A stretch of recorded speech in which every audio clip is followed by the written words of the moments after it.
This is Ted Bundy, the killer who fooled everyone. Bundy was born in 1946 in Vermont and had a relatively normal upbringing. He was a bright kid, excelled in school, and was involved in a bunch of extracurricular activities. He was also very good looking, which helped him get women to like him. A lot of women. In college, Bundy began dating a woman named Elizabeth Klepfer. She would later become his wife. But before he married Klepfer, he began killing people. His first victim was a young woman named Anne Marie Burr. He lured her into his car by pretending to be injured, then drove her to a secluded area and strangled her. Bundy was only 23 years old when he committed his first murder. Over the next few years, he would go on to kill at least 10 women. He would often target young women who were out for a night of partying. He would approach them and strike up a conversation, and then invite them to go see a movie or go back to his apartment.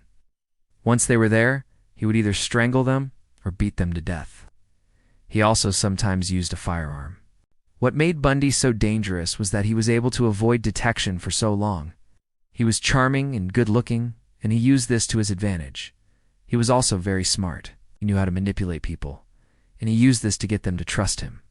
Many of his victims were young women who were out for a night of partying. They were used to being around men who wanted to take advantage of them.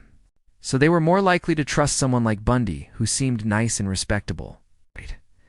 Another reason why Bundy was able to avoid detection for so long was because he was always moving around. He would often move from one city to another, which made it difficult for the police to track him down. He was also very careful about the way he disposed of his victims' bodies. This made it even harder for the police to connect him to the murders. Eventually, Bundy was caught, and he was sentenced to death. He was executed in 1989 by electric chair. Ted Bundy is one of the most notorious serial killers of all time. He was a monster who was able to fool everyone, including the police. What makes Bundy's case so fascinating is that he was a seemingly normal person who was able to get close to his victims and then kill them. If you like true crime stories, stay tuned for more.